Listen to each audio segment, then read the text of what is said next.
If you can relate to feeling ashamed for being late, but having no idea how you were not going to be late next time, how you are not going to learn from that lesson, how it's just going to happen again, this is what I'm talking about today.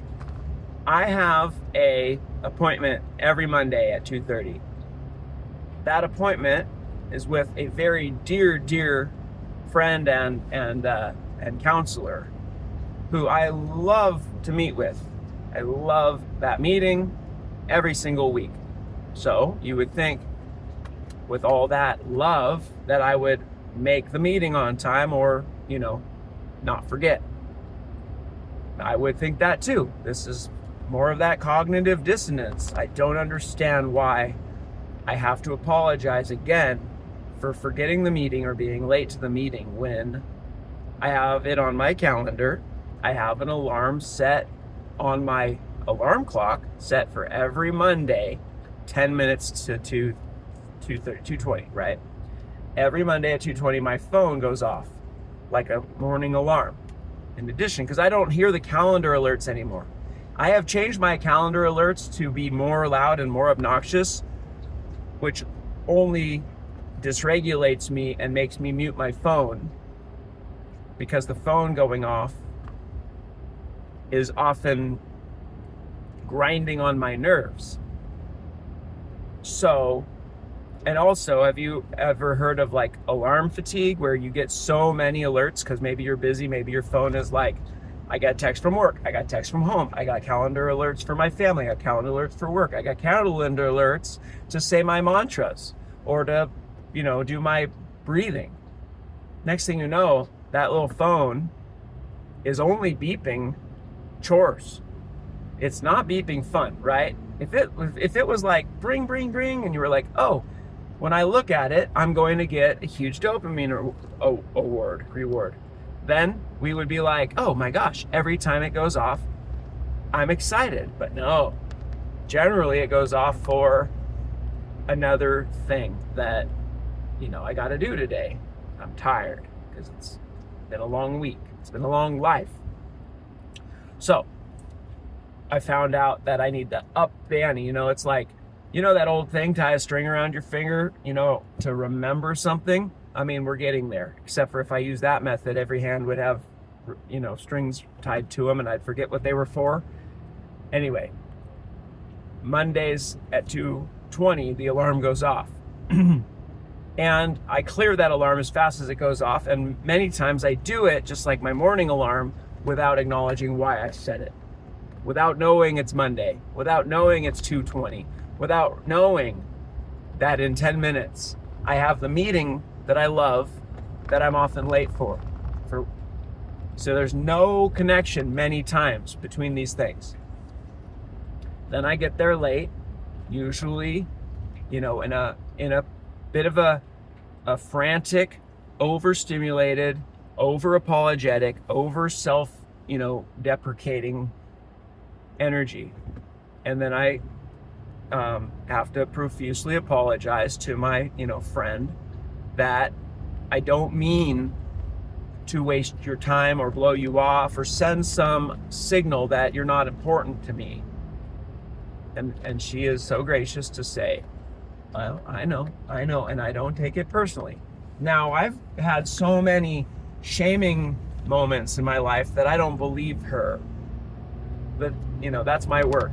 Just work on top of work with ADHD, because now I've got like a history of conditioned mind that says, no, everybody hates you.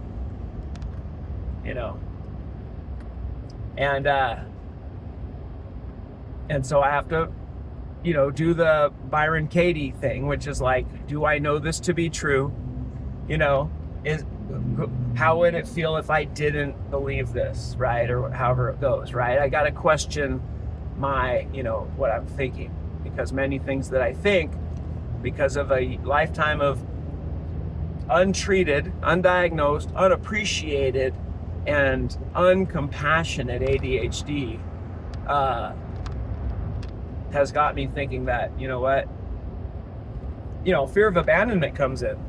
Sorry about the lighting. Fear of abandonment comes in. Oh my gosh, sorry about that. And with fear of abandonment comes its whole other thing. So if you have abandonment wounds, which I do, if you have a childhood, which most people have a tough childhood, that's just the way it goes. Doesn't mean it's right. I always hate to, hear like, it's been neutralized, right? It's been normalized. It's not been normalized. Let's see if I can get this lighting better there. It's not been normalized. It's just common, right? Rough childhoods, parents who weren't well equipped to have kids, parents who didn't have a kid plan, parents who weren't, doing their psychological work. Because for folks my age, psychological work was not a thing. My folks are, near 80. They didn't have this at all, I mean, think about it. Where were they going to hear about it? The newspaper? The freaking 2 channels on TV? No, we're all plugged into this information now. Like, this is all about sharing something that my folks and their folks and all previous generations were not able to get this information. And let me stay on point. I have what was a shaming upbringing. No resentment at my folks for that. Did that, realization, hey, they just did what they were programmed to do, and they did what all their peers were doing.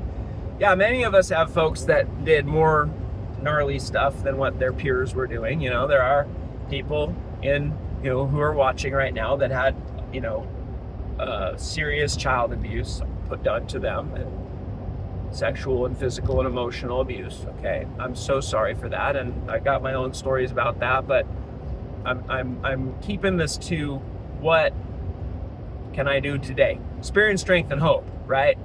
So the strength comes from questioning the conditioned mind, and especially when the inner critic gets going. I have to remind myself the inner critic is never right. It is always wrong, and it is only there to help, but it has no other tool but to shame and chastise myself. Okay, so take the inner critic and just remind yourself, I don't listen to you anymore. Thank you. I appreciate your efforts. You are not needed anymore. Go ahead and, do something else with your day, because criticizing me isn't your job. Setting that internal boundary, which is hard because of the habits, right? Habits of letting that voice just ramble on. Okay, so coming every Monday at 2:30, I miss this meeting a lot. And the only thing I can tell you and myself is you're going to miss that meeting a lot more. It's just going to happen. Let the person know, I'm going to miss this meeting a lot more. And if that doesn't work for you, that's a consequence of my ADHD that I will have to live with. But if you can understand that I have this intention to show up with a lot of appreciation, gratitude, love, but I won't show up every time because my mind won't let me, and you're cool and I'm cool, then we'll get through it and we'll have pretty good, good enough, right? One of the things I really want to emphasize about living with ADHD for me is trying to get to good enough living, not perfect living. Because again, the inner critic wants to take me to all the things that could have been in my life had I not been so forgetful. If you're relating to forgetfulness, just look at how you can make yourself miserable, noticing that if I wasn't so forgetful over a lifetime, how much more I would have achieved, earned, just attained, or the lack of shame, right? Attained a life with less shame and suffering. Okay. So, not everybody's forgetful. A lot of times we are what would look like complacent or lazy because we know what we need to do, but we cannot do it. And lighting's terrible again. I heard somebody say this at the workshop with Mark Coleman. Look him up. ADHD, Your Brain's Not Broken, whatever his books are. This woman said, I want to play my guitar, and it's right there, but there's a force field between me and the guitar, and I can't get through it. I had never heard it worded that way, but oh my goodness, if it isn't absolutely like that. I have a dozen things I could list right now that if I went to go address them, something would stop me that's invisible and mysterious and emotional and frustrating. Now, actually, guitar is one of them. And so is just keeping my office in order, and my bedroom in order, and my garage in order. I want all these things. I think that many of us will relate, if we're messy, that we don't really want to be messy. It's not like we don't care. Many of us, I think, would relate to, I do care. I do see the chaos, and I don't like it. You know, I'm a neat freak. I go to work and I see other people's offices are messy, and I think, ugh, I don't like to look at that. I wish their offices were tidy. And then I go in my office and it's like a bomb went off. And I want it to be tidy. And I've even had people help me clean it. But then I lose everything, because everything was actually where I left it. And I don't know, maybe you relate to the mental catalog where everything is where I left it. Many of us that I talk to are visual brains. So we are like, yep, the paper that I needed for the insurance document that I needed for the registration renewal that's due, I just know it's on that table. It's on that pile on the floor. I just know it. And if nobody moved it, then it's there because I've energetically remembered it. And I know, as many things go, we get a request for a renewal and they need an updated certificate of insurance, and those two things can't happen in the same moment. And so you got to put the renewal request, which has got a deadline, down and get to the requesting the insurance. And those things, if they don't happen, will lead to a late fee. They'll lead to a penalty. Now, so many people with ADHD wait for the urgency, and I totally do this, where it's like, everything is going really well. That's a red flag. Then my mind goes, you're probably forgetting something. Then my mind goes, you never got the insurance paperwork. Whatever it is, as I'm about to fall asleep at night. Then I'm like, oh my gosh, full of adrenaline, not tired anymore. Get out of bed, go to where the paper was. Now, if nobody moved it, it's probably there, or it's where I moved it. But, you just go, if it's not here, then it's there, right? You find it. And it's 3/4 the way down of a stack of papers, but you just know what it's going to look like. You know that piece of paper, right? You're flipping through the pages, you're flipping through the old mail and all the stacks of papers, and you just know what it's going to look like. And boom, there it is. Right where you left it, right where you knew it was going to be. How exciting, right? Ta-da! Dopamine, urgency pushed me. Now I have a dopamine reward. Never mind that it's, midnight and I need to get up heck early tomorrow, and I was counting on this night's sleep, and, never mind all that. So then you're like, ooh, the other exciting dopamine urgency is now I need to look at the due date. It's due tomorrow. It's due tomorrow. Ooh, that's really, really scary, because I probably can't get a insurance document in the middle of the night. So then you're like frantically on the computer looking through. Did I send that? I did send that email. Now you're searching by keyword for the, I don't know who sent it back. And then all of a sudden you're like, oh, I remember, look up their URL as a keyword. And then you get an email, some generic email that you just skimmed over, looked like junk mail, that's actually a PDF of your, insurance policy. Now you're like, okay, now I just got to put a stamp on it, put it in the mail or drop it off the mailbox. It needs to be postmarked tomorrow. And it's midnight and I'm not going to be able to, ensure that the mail person is going to get the letter and put it in their little system and get that stamp in time. So I know I'm going to go to the post office. But I can't go in the morning because I have this super important meeting. So I'm going to bring that letter with me, and I don't know when I'm going to find the post office, but I'll just remember because it's here in my hand. And then the next morning, it's here in my hand, and I'm heading out the door, but I forgot my cup of coffee, and I put it on something. I don't know where it vanishes, right? Poof, magic happens. It disappears because I put it down without thinking.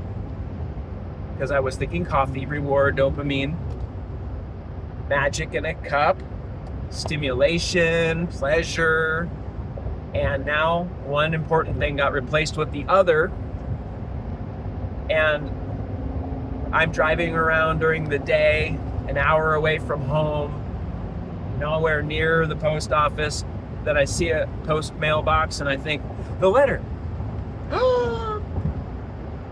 where is it? It's at home.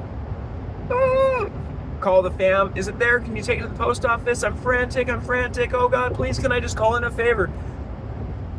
They say, I can't. Then you think, who else could I call?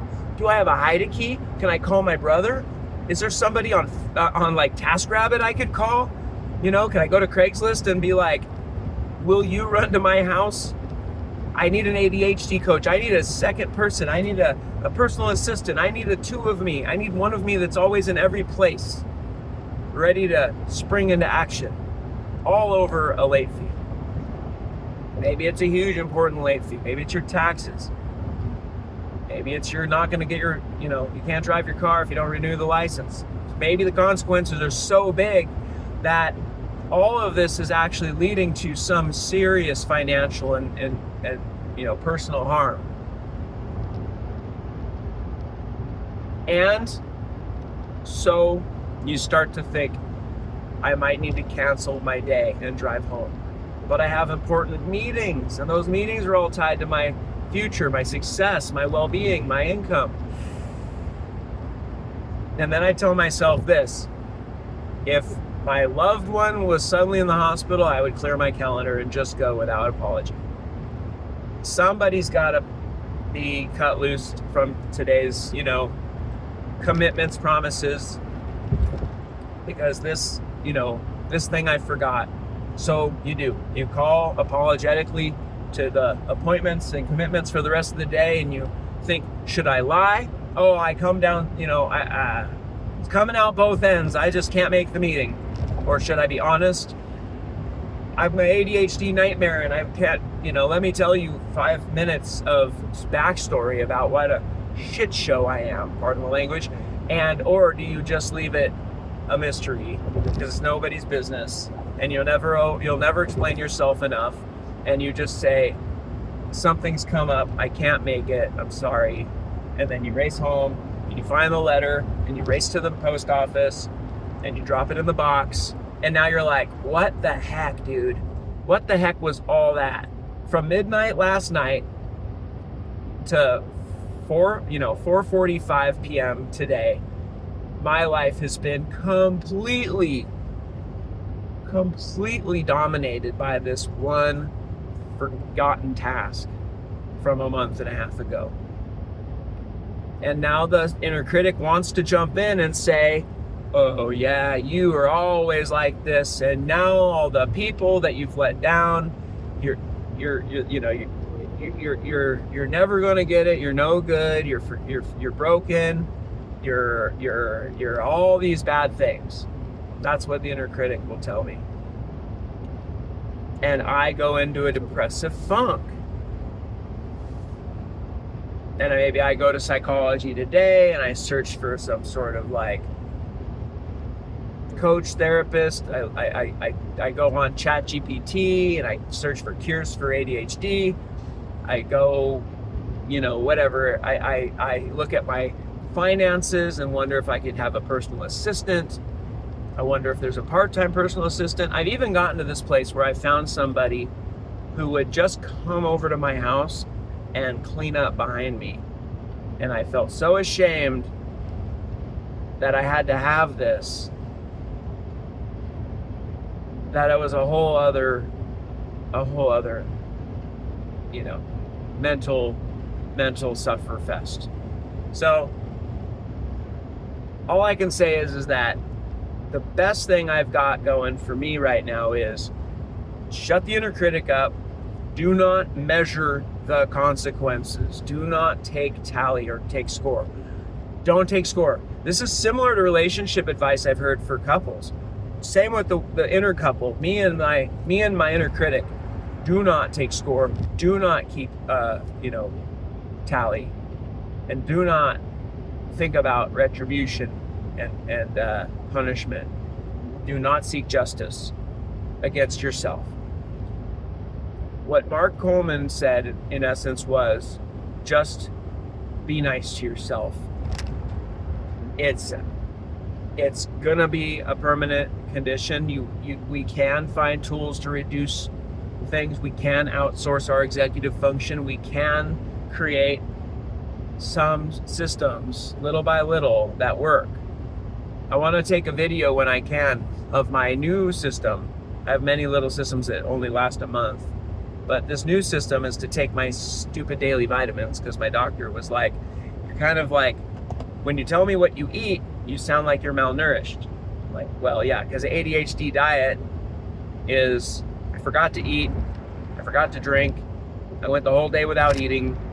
I don't know why I'm totally tired and grouchy and dead and despondent.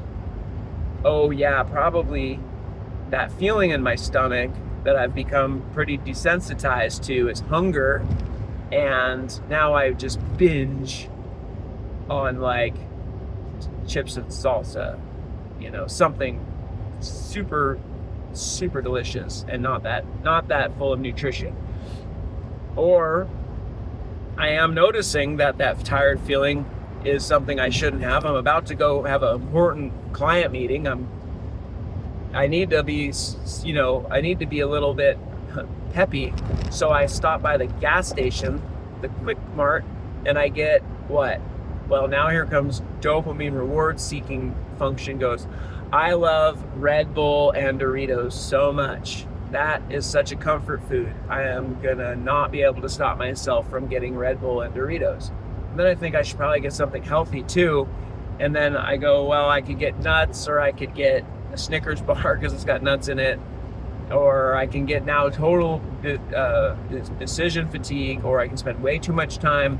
Then I can start associating the hopeless search for something healthy at the grocery store. And why am I at the grocery store? Oh yeah, because ADHD got me here, and I eat like garbage, and my doctor already said I'm on a collision course with cholesterol and bad health or whatever.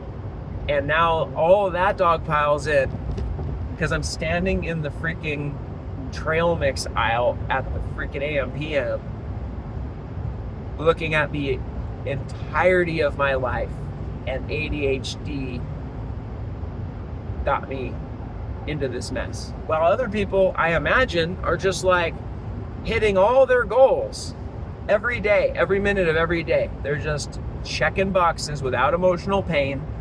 They're doing their chores. They're going to the grocery store. They forgot something at the grocery store. They go back without a big old freaking emotional ordeal. They pick the kids up and they go to the freaking doctor, and they go to the grocery store, and they go to work, and they do it all. And then after that, they go to the gym and they work out, and then they're all happy and they talk with their friends at coffee. And none of that is something that goes on in my life without a lot of frustrated emotional struggle. Yeah. So if you have depression and you have ADHD, strong correlation. If you have anxiety disorders or just anxiety, Don't need to say disorder. If you know you got a lot of anxiety, there's a strong correlation with ADHD and anxiety. If you have low hope, strong correlation. Now that one's personal. I just made that up. There's science behind the depression and the anxiety, but the hope, the low hope, the hopelessness, that's me. That's me talking about my life. Strongly correlated. So, I do encourage y'all to check out ChatGPT. Check out what is it, Dr. Whatever Barkley. He's a pro on ADHD.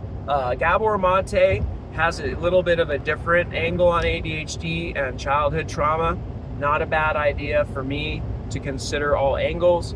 There is like a accelerating factor apparently with if you were, abused or shamed or neglected as a kid and you were going to have ADHD anyway. Those two things can really ramp each other up.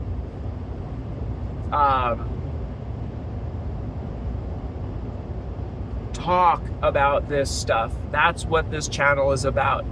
It's about being witnessed and witnessing others. Just experience strength and hope. Share your story. We got to get the channel for this channel to talk. Should it be a Facebook private group or should it be a Substack? Something. I've not done Substack, but the AI suggested that's a good platform. We'll figure it out. This is a 3-day-old channel. I've only been mulling this over obsessively for 3 days straight, and I'm just getting some content out there. I have no expectation for anybody to be still watching here at 26 minutes, but if what they say, take what you need and leave the rest. If you don't like what you hear, keep searching. I find a lot of resources on ChatGPT now. I feel like ChatGPT has read every book on the subject and can point you quickly in directions and also answer questions that at least get you going. I don't know if AI is a substitute for therapy, although if AI read all the therapy books and manuals and everything that's been in the public domain on psychology, then it's got a lot of info. Anyway, all right, that's all I got. Thanks for watching. Bye.